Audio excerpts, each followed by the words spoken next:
great pleasure to welcome you at the last for the season, the closing fireside chat with co-founder of Vinted, Milda Mitkutė, and CFO of Vinted, Vaidotas Urba. As you all probably know, Vinted is probably one of the best established and best known Lithuanian startups, and there's this one question. So Milda, how did it all start? How did Vinted start? That's not the question we're gonna ask, and that's not how we're gonna start this discussion. But let's better discuss luck versus hard work. You have walked quite a path already. So looking back at your experience, what's the proportion of luck and hard work? What role did the luck have in your story, and what part was the hard work nobody knows about? Okay, so first of all, do you hear me? Okay, so hello. Yeah, so if we speak about proportions, so I would say it's a mixture. It's, let's say, 30% of lucky accidents, and well, the rest is 70% is of hard work. Though I would say not hard work, but smart work. But well, this is a different topic. But this is like one of the key things in our company as well. Don't work too hard, but play smart. But getting back to the topic, so yeah, I could name like a few lucky accidents. What happened? Like what goes under those 30%? So let's say Vinted itself, how it was born. So I told like so many times about Vinted stories, so I'm not going to tell it now. But someone who knows about this, so you probably know that it was born like in a party at 2 a.m. So this is, I assume, was quite a lucky accident. That next morning we met and we said, okay, let's continue. The one more lucky accident would be our thought to go to foreign countries, to go global.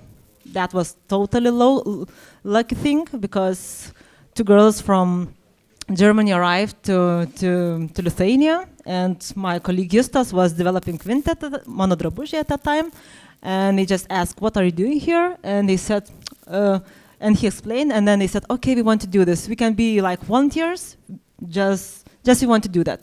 And we said, we are going to do this. And now Germany is the biggest market for us. So this is also quite kind of lucky accident. Also, there were some more accidents, like meeting the right people at the right time. So luck is always here, like everywhere. You cannot plan everything. Like always something happens and makes your plans like useless. But the rest, 70%, is hard work, or I would say smart work. And yeah, it's actually like we invested a lot into our know-how. We invested a lot in order to attract top talents in the market. So basically, I think that it's because of them we are here where we are. It's also like know-how helped us to launch other markets, to have good working strategy. So I think it's like it's a mixture. But my recommendation would be don't bet on luck only, because as you see, so it's not enough. Okay, Vaidas, what's your perception of luck versus work? So first, I absolutely agree with Milda. The trade-off is not luck versus hard work, it's luck versus skill. So there is one thing which unites us at Vinted, it's openness. We did a psychological profiling for us, and we all share this trait across the top management. So we are very open, so that means that we are constantly experimenting, trying new stuff. So this means that we have lots of opportunities where we can become lucky. Then over time, we became more analytical. over time, we became more data-driven. So we were able to notice faster the occasions where we are lucky and capitalize on them much faster than before. And this was very important. Another important thing here is our culture. If you have a principle, okay, heads I win, tails I don't lose too much, this means that, okay, you have to accept the small failures and celebrate them, because the decision to bet on something or to try or experiment was the right one, and you didn't lose too much if you stop this experiment in time. So this openness to luck has really helped us, and it really helped us 1 year ago when the company was in one of the most difficult situations we ever had. Basically, 1 year ago we noticed that, okay, we have no growth, no ideas how to grow, and everyone was very open to trying new approaches. Management, the board, we did things which are basically unbelievable. When I look back, we basically started doing everything differently. We threw away our revenue model. We totally re-engineered our customer value proposition. And it was a combination of luck and skill. And right now, 1 year ago, it was a very difficult situation. We had to also restructure our OPEX, which was very sad. There was also an element of joy because our customer value proposition started matching what our community really needs and wants. And as a result, our growth accelerated. And right now, the situation is completely different in our company compared to 1 year ago. We are growing faster than ever before. And it's both luck and skill. My own perception is that you probably need the luck to pick up and to see together opportunities, but then you need the really skill and work to reap the benefits of them. But Milda, you touched a very interesting topic, hard versus smart work. How did you, for yourself, how do you divide the two, and what do you make so that what are your incentives inside the company so that the organization works smarter, not harder? So for myself, I always have like one question, like, can I do the same task much shorter? Like that takes much shorter. And I always try to reinvent like the processes. And this is what we did in our company as well. And I don't know, we can like take any task, like finish, release this and this feature. We have this deadline, but how can I do this 30 or 40% faster? And this doesn't mean that I will not attend meetings or something, like, or I will stay shorter in the meetings.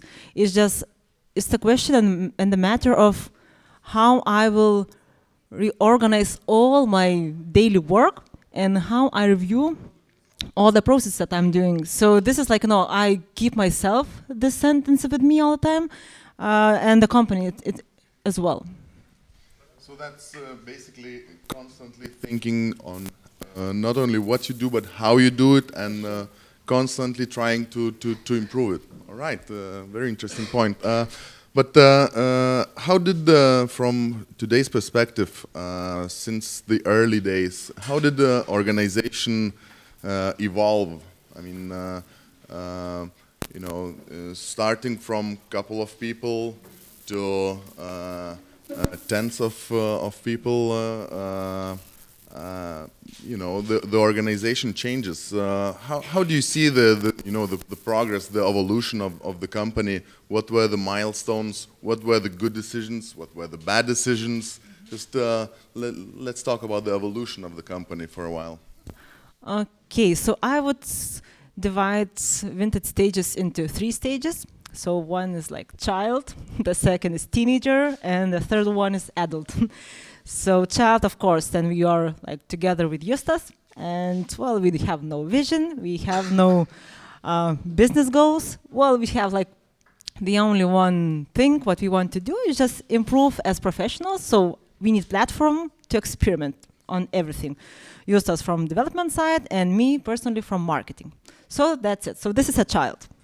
Sandbox. Yeah, but that was also very like fun times because well, it's nice to be a kid. The second would be teenager.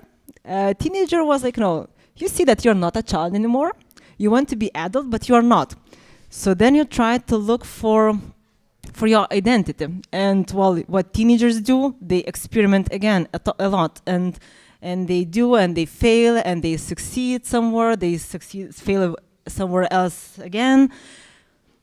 So teenager phase, I would say it finished maybe like 1 year ago, but that was also very exciting times, but I think that most of learnings came from that period. And now I would consider we are adult, though we still say that we are startup. Adult because we know what we are doing at the moment and we feel stable, we know where to go. We are not going like, we are not changing our priorities anymore. Like, we are determined, we are matured. So I would say it's adult phase. Okay. And thinking about this, experimentation and failure phase. I don't know who said success is a bad teacher and failure is the best teacher, and you confirmed that by saying that the teenhood of the company was the most rich learning period in terms of learning. So there are two questions here. One, so what were the failures? What have you learned from them? And another one is how did you find the motivation to go on? Because if you fail every now and then, quite constantly, there's a failure, little success, little failure, big failure. Yeah, you get demotivated, and you somehow have to find strength within to continue. So, what was your recipe? I know it's very unique, but what was your recipe to go on? And then, what were the, let's say, major failures, major learnings from that perspective? Thank you. All the failures, they grow us as leaders, and if it's small failures, so it's easy. Like the vision, we know our vision, and we know that like small failures is it's mistake, and we will learn from that, and what we can do better. With bigger failures, it's again like talking with each other. And if someone feels a bit demotivated, so we help each other. And at the same time, again, we remind ourselves all the time why we are here. We know that we are here not for, I don't know, win the million. We are here because we have mission, and then we say, okay, we know because we've chosen this path. We know that it's not always gonna be just good ways, and we just decide to go on.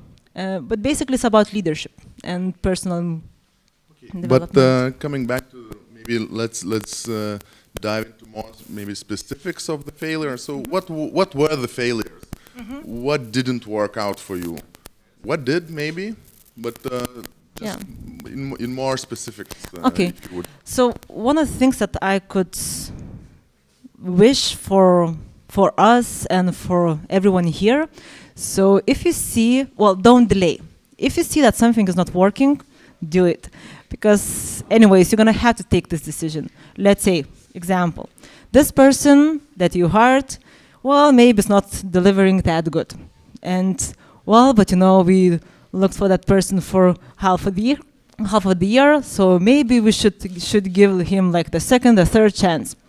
And of course, it's not nice. It's, well, you don't feel good to let people go. But, well, don't delay, because, well, the debt that you're gonna get, I see that you're doing this, so I think that you have this problem. Yeah, and at the end of the day, it's nothing personal. It's just business, Yeah. right? So I think this attitude of Don Corleone is really works in business. Yeah, so it's respect. No, it's respect for both sides, because if you don't see the match, so it means that other person also doesn't see the match, and keeping that person in a company, so you also don't, well, you waste his time or her time, so it's both like win-win. One more not mistake, but like learnings that I could share. For us, it was quite a challenging thing to choose priorities, like what to do, because, well, you know, market is so competitive. Like we want to be the best, and we have so many features that we want to do. Not only features, like what kind of strategy we should choose and so on, and we want to do everything like in 6 months, though officially it would be like 5 years of the scope. And usually, like, you start with one priority. If you see that it doesn't work so well, so say, anyway, we have other priorities, so let's take another one. And then you see that maybe that we didn't spend so much time on the second priority, so, and it's not working so well. Oh, let's take the third priority. So my recommendation would be try to stay consistent, and this is what we learned from teenager time. Okay. So Vaidotas, you just had I would say reaction quite untypical for a finance guy when I said nothing personal, just business. You said no. Would you please elaborate on that? Well, maybe there are some financial guys working for Don Corleone, but I don't have them among my friends, so I cannot comment about that. So yeah, it's not only business; it's also an emotion, and when you have to reduce your headcount, it's always very sad.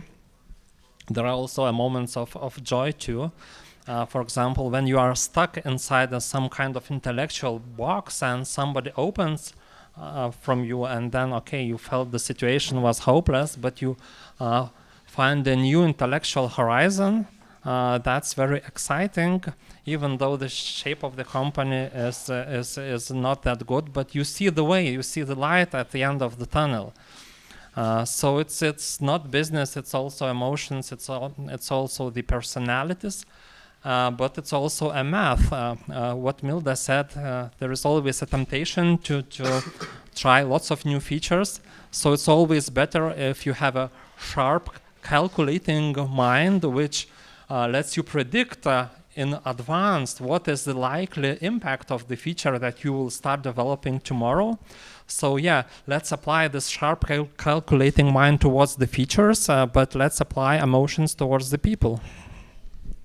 Thank you. That really makes sense. Now I want to get back a little.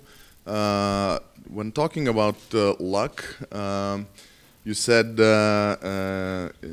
Vinted has a culture of opening opportunities for luck, right? So maybe let's talk about those opportunities and what I like to call the corridor of what's possible, because our mind is constructed in a way that we have in our view of the world. We know what is possible, what is not, which usually isn't true from what I have seen in my life. So how do you work with that? When you experiment, when you look for new opportunities, you think, yeah, this is possible, this is not. We should pursue this initiative, this won't work. Have you had instances where you said, no, this is not working for us, but then later on it did, and we said, yeah, this one, yeah, it will work for sure, and it didn't. Do you have these in your experience, and how do you work with that? So I will share about one thing that we said that, well, it will be just extra thing that we're gonna launch.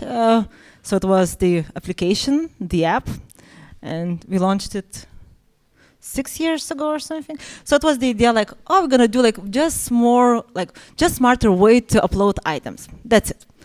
And then like after launching the app in Germany, all the traffic in 4 or 6 months moved totally to app. And our growth, like in all markets, in all the markets except like Lithuania, like in all markets where it's not so much mobile, so it wasn't that drastic change, but in all Western Europe markets, so it was like, and it was like, okay, that was just like, extra feature that we launched. Do you have any other examples? I just want to elaborate a bit more about the challenges when you are very open towards new ideas. Yeah, the corridor is very wide, and basically there is no corridor. Your mind is totally free. But then you have the whole organization, which has, let's say, its own understanding of what is the right way of doing things and so on. So the downside of trying many bets, it's basically how to communicate better with your teams, and because probably they see you as a very inconsistent people, that the management is not consistent, changing things all the time. So how to make this work in terms of team relationships, that's I think more of the challenge when you don't have a corridor. And maybe I would like to add, like, the question would be, can we go out from that corridor? And well, this question that we are solving, we used to solve this like 5 years ago, 2 years ago. We are doing the same now, and it's always okay.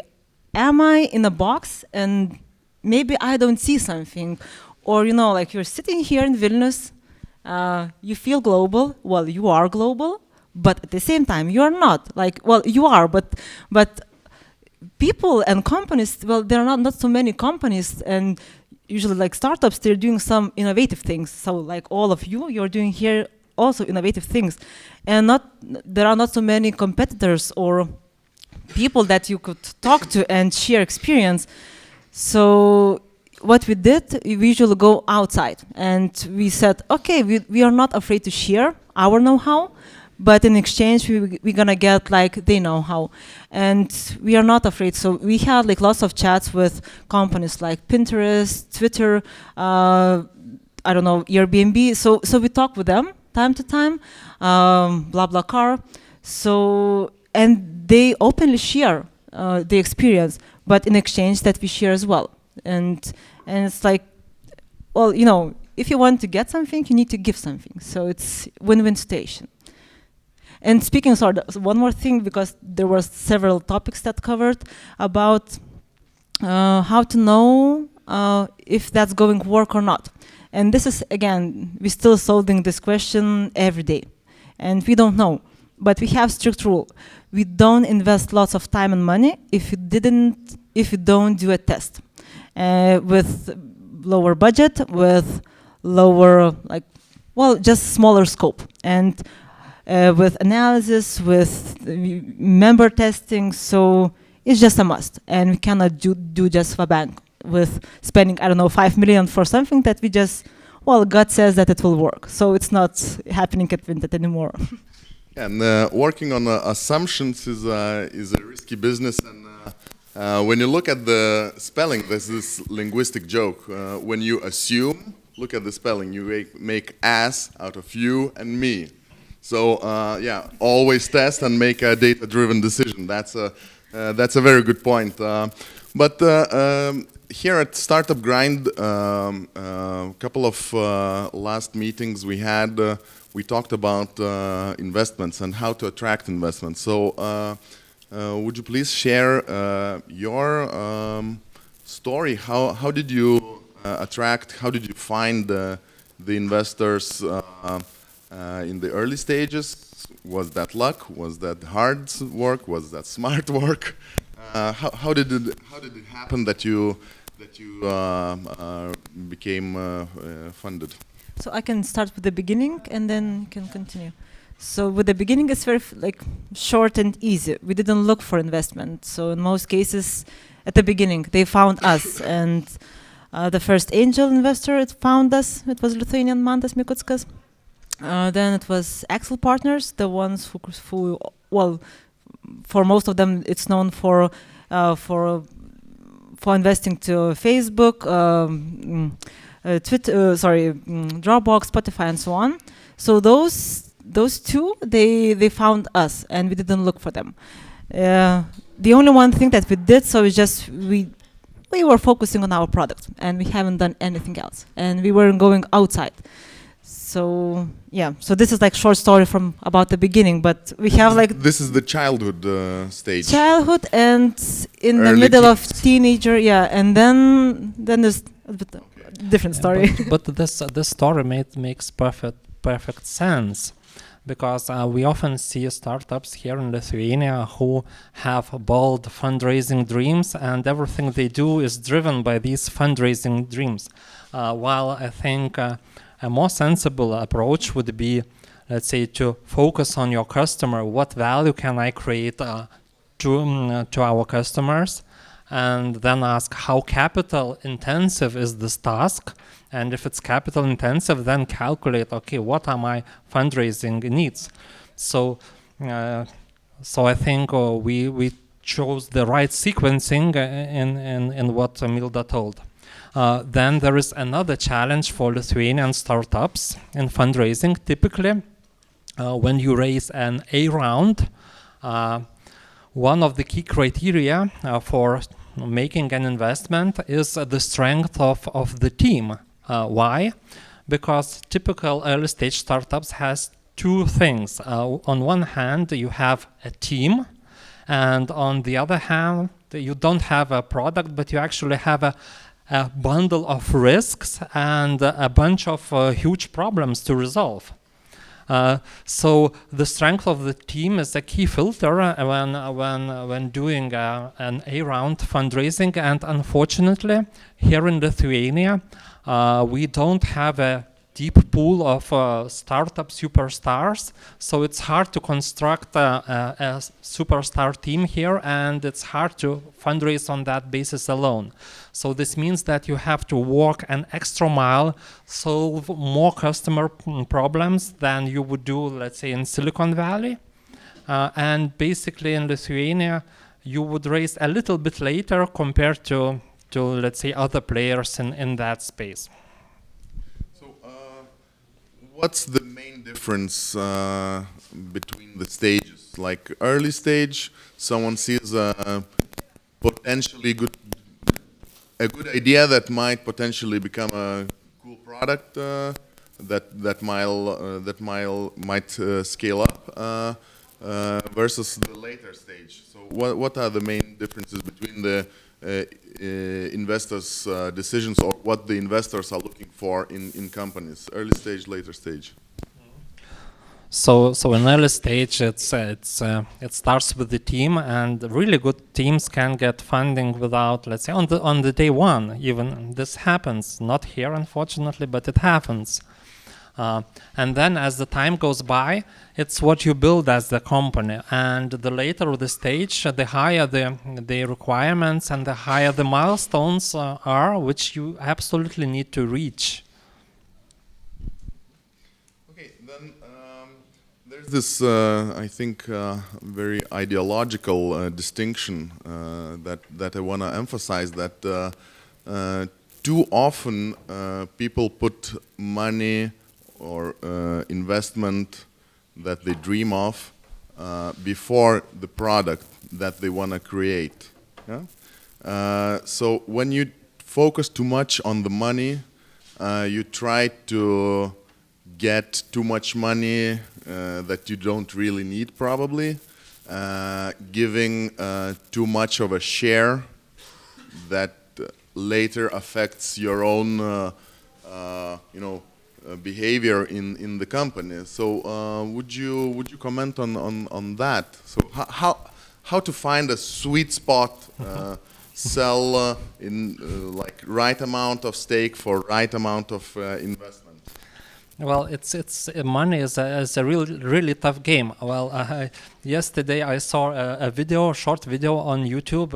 It's called America First, Lithuania Third. It was about Donald Trump.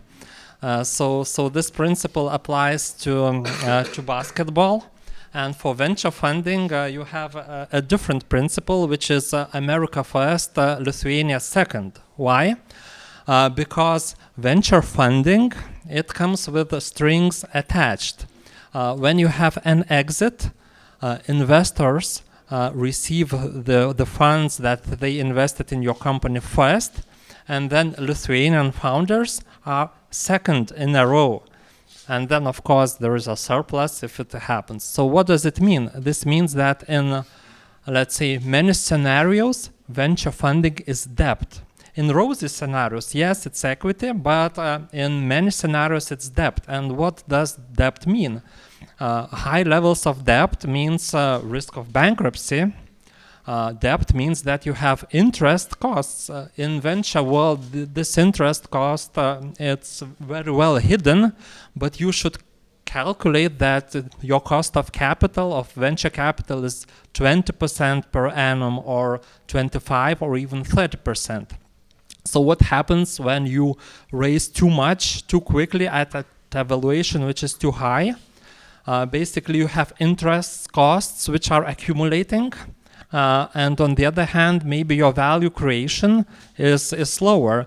So when you have a pile of debt and your company valuation, when you spend that money, is lower, you are underwater, so you are stuck.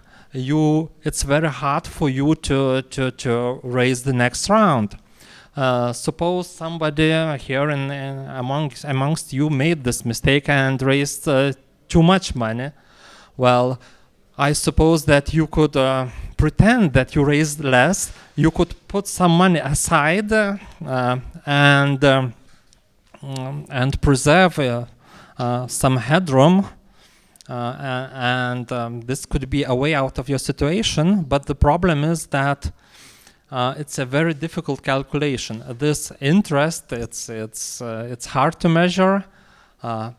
Your progress in creating more valuable company, it's also very hard to measure. So it's a very tough game, but it should be your area of interest, because that's the only way to win if you play this game right. You're saying if you feel that you raise too much money, you should put some aside. But isn't that you kind of sell your business plan to the investors?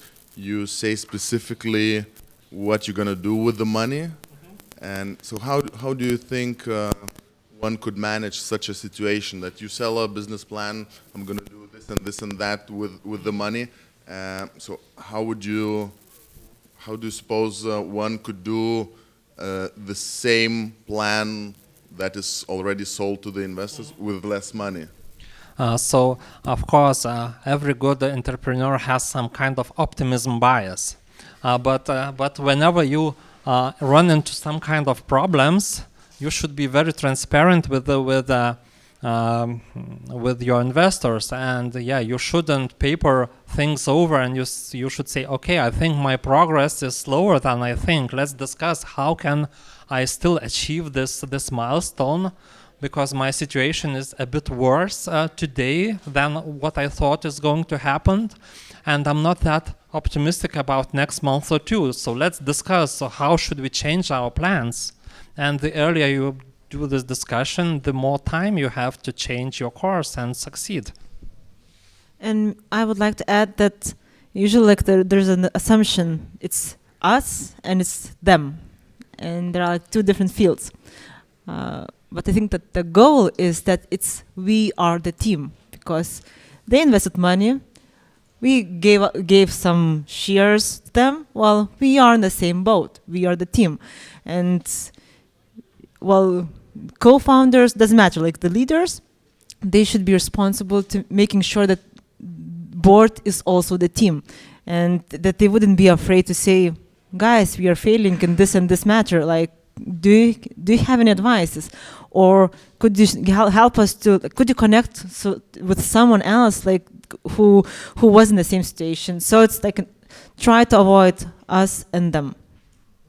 I think from what I've heard about your company, you really had your board on board together as a team when you had to make these really hard decisions a year ago. Canceling investments in the markets that already had some revenue streams. So basically, killing the oxygen that not too many of oxygen you were getting, but you said, okay, we cut that and we do something differently. So I think that's a really good example that you managed to achieve such a situation. Yeah, so we had a board and still have a board which is brave to make a very bold decisions, which is very analytical, which is open-minded, and yeah, this was a calculated bet. It paid off, and it was incredibly brave. So if we had a board which is narrow-minded, which ignores the company, I don't know such cases, but in theory you could have such cases. But in our case, the board was incredibly helpful in helping with the talent, in helping with the insights, and of course, in arriving to the right conclusion that yeah, let's try to make a complete U-turn when it's needed. Are there any insights you would like to share about the business planning, business forecasting, what you have come through? So the danger is that you have a very formal financial planning cycle, which becomes detached from reality as the time goes by. This can happen because of many cases. Well, at the beginning, you just have a very simple Excel model, which does not include many of the things which are happening. It's very hard to include customer value proposition and customer value creation in your model, because you are actually modeling not your customer but insights of your company. It's very hard to include your competitive environment into your model. It's hard to include network effect and the strength of network effect. How do you even measure that, even though in theory you should? So lots of things, lots of complexities. That's why our modeling Excel file over time has become very huge, 10 megabytes. Another danger is not iterating and making changes in your business strategy and not updating your model and having a disconnect. Your modeling has to really be integrated into your company's processes. Everyone should work on it, and because you are trying to build and discover your business model, your update cycle should be quite short, because you are really making frequent changes in your plans. And if you don't making them and blindly following your original plan, well, are you sure you are working startup? So as a result, we build a huge planning system. We constantly use it. We iterate it constantly. And we succeed. Right now, we have achieved quite good forecasting accuracy, which would not be impossible with with simpler models. And we are also happy with our performance. When measuring about our performance against our plan, we have achieved a remarkable degree of outperformance in all our key metrics, from revenue to cash. Can I ask how many years it took?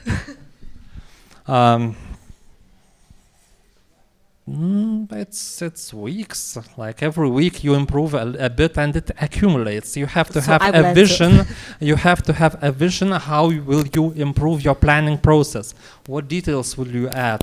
So, and it's always a challenge to to start with some basic, simple stuff and to iterate and do add-ons which are business relevant and which find an acceptance into your organization, because people try to get it, that this is not some kind of finance metric nobody cares about in startup, like net profit, but it's your business. And then it clicks, and then you iterate faster, and then suddenly your whole organization is aligned with it. You have a good strategic alignment between your activities, your planning and your strategy. You have high forecasting accuracy, and you feel that you are in, management feels that management is in the driver's seat of the company by using these tools that you developed over time. So I would like to add that Vaidotas, I think, mentioned that it takes several weeks to create the first iteration of budgeting, but not it's not that we learned in several weeks how to make accurate budgets. It took us about, well, the first budget, I would say it was done 6 years ago, so it took 6 years. Yeah, but it's important to start early, and in the beginning, basically, if startups don't have finance people, so it's a job of CEO, and if a CEO takes this job seriously, not as some kind of formality, but as the core part of his activities, then it can be a big help in your fundraising, because then you know, okay, I need to reach these milestones. Am I on track? Am I tracking? Am I using this simple model to track whether I'm achieving these milestones in time? So just wrapping up this forecasting piece, I think that any model that we have, and I'm really skeptical about any forecasting models in the very early stages of startups, because you haven't engaged with the environment enough to know the system, how it works, the principles and the reactions, the input reaction thing. So any model is, even the best model, is just some kind of a description of reality. It's not the reality itself. You cannot take all the variables into the model. So those forecasting models should really be taken carefully and with a decent degree of skepticism, I would say. And yeah, from what I've heard and from what I've seen in other places, markets are complex adaptive systems, and you cannot know in advance what what actions will produce what results. But with time, systems get more ordered, and you can see, you can more predict the more exactly the action outcome relationship, and then you put it back into the model. So just ensuring the constant feedback loop into the forecasting model, and then you improve it as you go along. So early stages, it's just something on paper or on the screen. Couple of years into the usage of the tool, it's a tool. Yeah, but right now I think that like what we haven't done before, so this is what you're saying, like we haven't done like the budgets or like strict plans at the beginning, and I would say do it. I would do it now.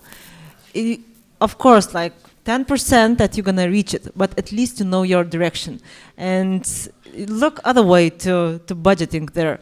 Budget gives you direction where you're going to spend money, what you're going to do, and this is like one of the recipes not to stuck on too many priorities, because you know where you're going. And yes, of course, like as I said, 90% that you will not reach your budget, but this is not the goal in early stage to reach the budget.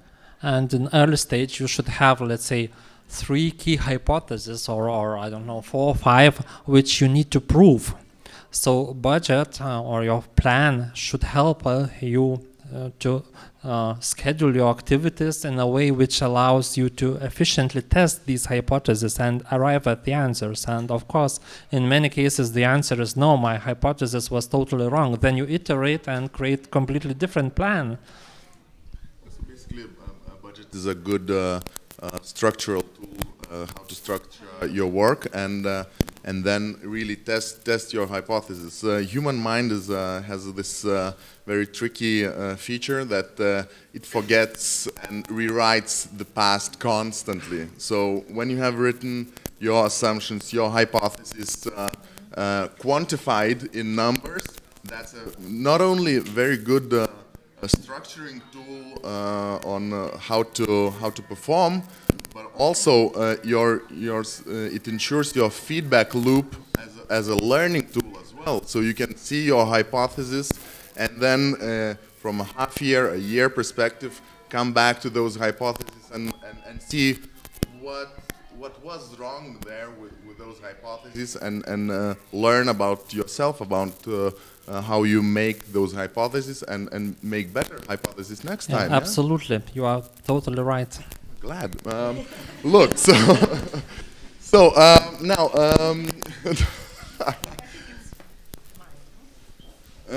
but now coming, let's spend some time about the localization of the business and opening new offices in geographically dispersed locations. How do you plan for that? You had some. What worked for you? What didn't? Would you elaborate on localization? Right now we have 2 hubs, so it's Vilnius and Berlin. But before, we had offices in all countries that we were operating, and we don't have it anymore. So, well, for us, it didn't work. For some businesses, it might work, and for some, well, it's just too expensive to be in many markets, well, physically, like with the offices. Especially what we noticed, we were quite strong from headquarters to do everything by our own with our experts from headquarters. So I think that it's very important to evaluate what kind of services you need from each branch, and do you need it, or can you find it in Lithuania or other. Many other companies, they do hubs. Let's say, I don't know, they launch office in Barcelona, and they serve 4 or 5 markets around, and this is enough. They get mentality, they understand the mentality, they get know-how of local presence, and this is how they can work. In some cases, it's not even important. You can operate if you just develop business, if you don't sell anything.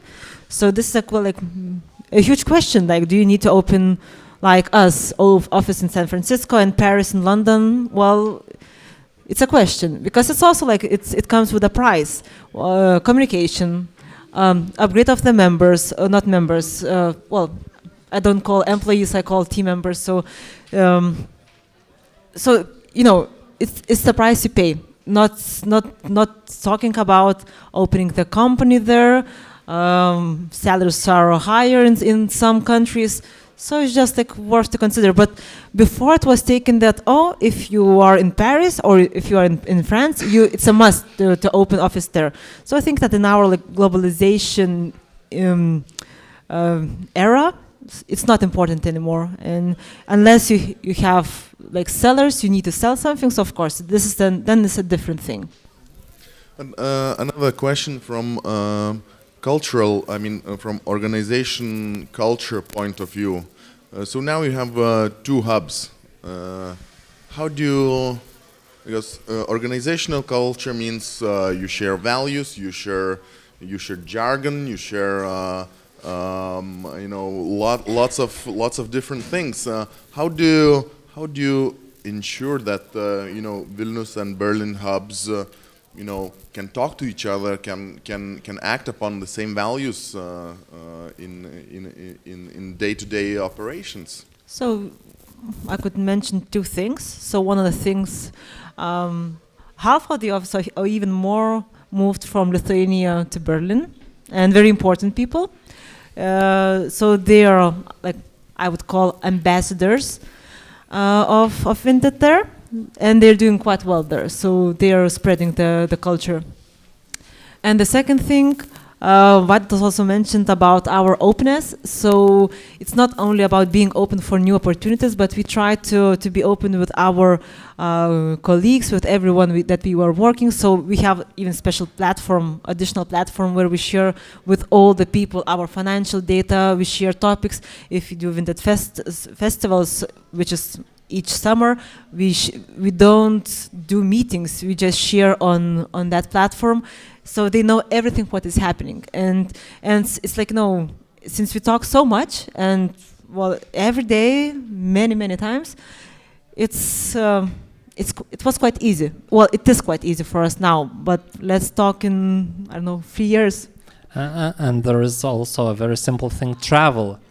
Do not short airline stocks, because it's hard to disrupt airlines with virtual reality. This emotional contact in a real face-to-face meeting, it so far we were unable to replace it by teleconference calls. So traveling is very important to keeping Vinted connected.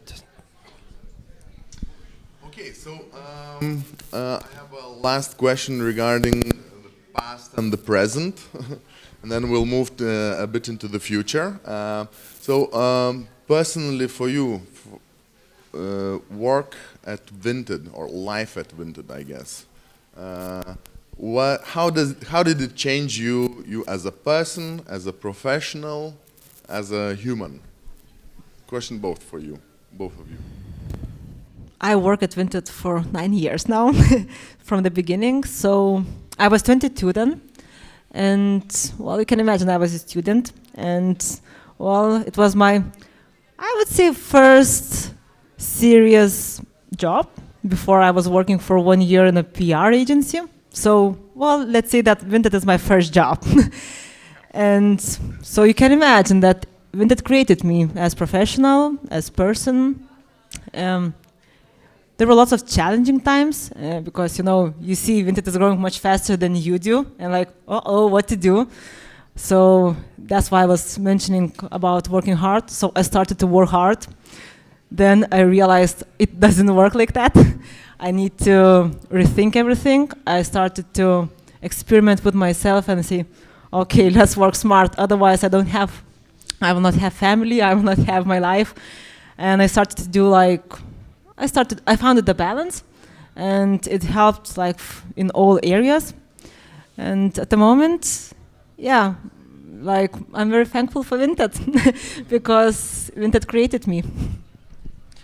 For a long time, I used to work for giant traditional companies, and the difference here in startups, it's the level of intellectual stimulation, the level of challenges and the puzzles that you stumble upon and you have to resolve. It's many times more complex issues. So if you like challenges, if you like puzzles, it's much better to work in a startup. If you like routines, but you can also do some of the changes in traditional companies too. They have a certain level of dynamism too, but just because the challenges are so much greater, your brain is stimulated much more. One of our guests here at Startup Grind, the CTO of TransferGo, he had worked for a startup, then he worked for a corporation, then he started working for TransferGo. So he called this period of working for a corporation corporate holidays. And that really resonates with what you have said. So now, dear audience, we're going to talk about some future trends, but please get ready for your questions. So we're going to have a Q&A session in a very short while, so get your questions ready. And Vaidas, I would like to ask your perception of the trends in the investment investment markets. What do you see? What should we prepare if we want to raise investment? So what are the trends in investment markets?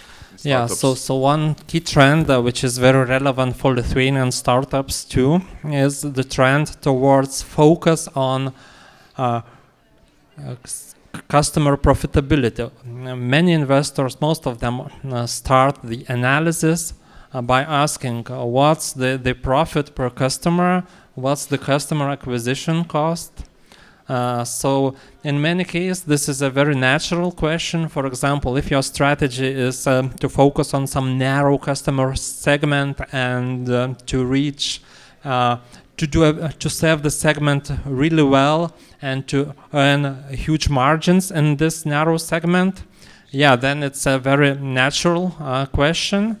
But if you have a different strategy, as many Lithuanian startups do, if you try to serve a broad market with low or tiny margins, then how do you translate your typical analytical approach to the language that investors use? So yeah, it's possible, but be prepared for that, because growth at all costs, it's out of fashion.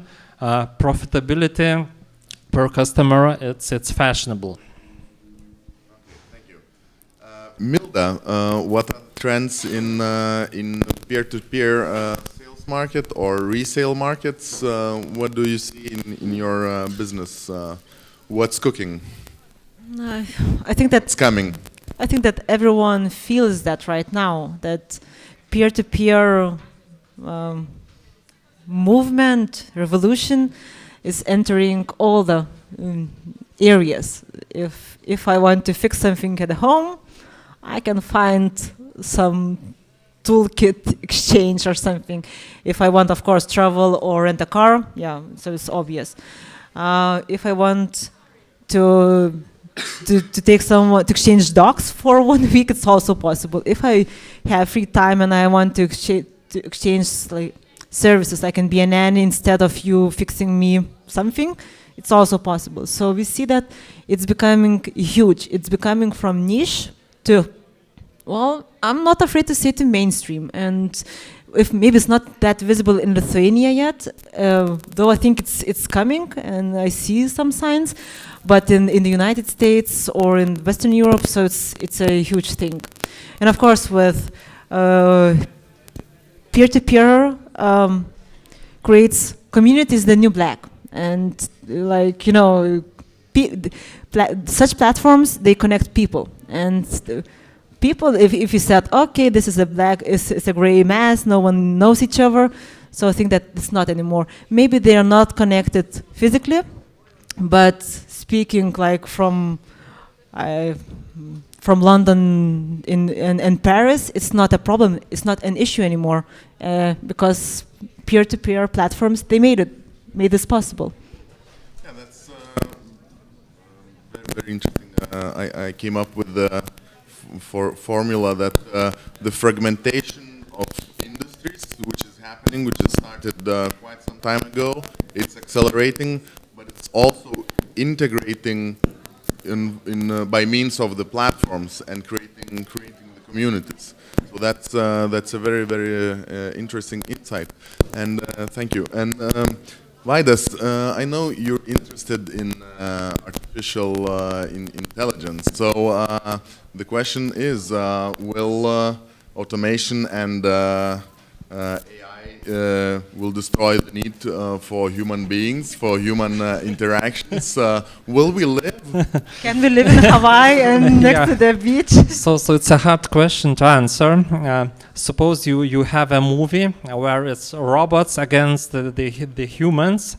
So I can say that Vinted is firmly on the side of humanity in this fight, if it exists. Why? What happens in our activities is that, okay, sharing economy, basically fashion takes less physical stuff. We save atoms because we recycle and we cycle these pre-loved items among the community. So less physical stuff used by the economy. On the other hand, we have an increased need in human touch. Our community spends a lot of time on our app, so we increase the human involvement in what we do.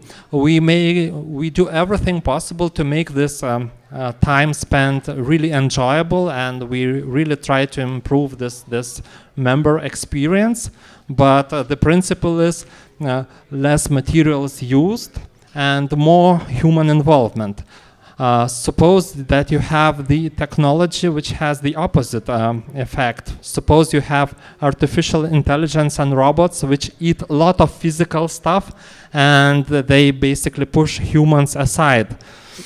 So I know some economists have modeled this, and if there are many such technologies which are material intensive and humans are not needed in these technologies, you have a really scary scenario. So yeah, we should all think about such scenarios. It's very important and it's very scary, but so far Vinted and many other startups are working into the opposite direction, basically increasing the need for human involvement and saving physical atoms. But if it flips at some point and we get a lot of startups doing the opposite thing from Vinted, well, run away to other planet. I would say we all will survive. It will be okay. Okay, so thank you, Milda, for this optimistic note. Now we have time for a couple of questions. Milda and Vaidotas will be here mingling for the barbecue. So if you have really specific questions, better save for later. If you have a question that might be interesting for the whole community, please stand up and be loud. Good afternoon. I have a tricky question. I have started already 2 businesses, and always when I started, I was unemployed. So how you manage this need to get money to pay the bills and not get crazy because the money is not coming? I think you're talking about early stage, right? Yeah. So for us, it was a little bit different story because we didn't quit our jobs, and we were working while we were creating Vinted for the first 3 years. So we didn't have this hungry for money. On the other hand, if that would be if I had to repeat a story, I think that I would talk about, again, how to work smart. I think that you cannot decrease to zero costs, but you can think about processes and how to be agile and lean and to spend as less as possible. Of course, you would need money, and maybe you could look for, maybe Vaidotas in here could tell more about investments because I'm not the expert here. But yeah, my recommendation would be try to think what is must have and what's nice to have, and just quit everything what's nice to have. Nothing to add, basically. Very sound advice, and yeah, check if you really need external capital.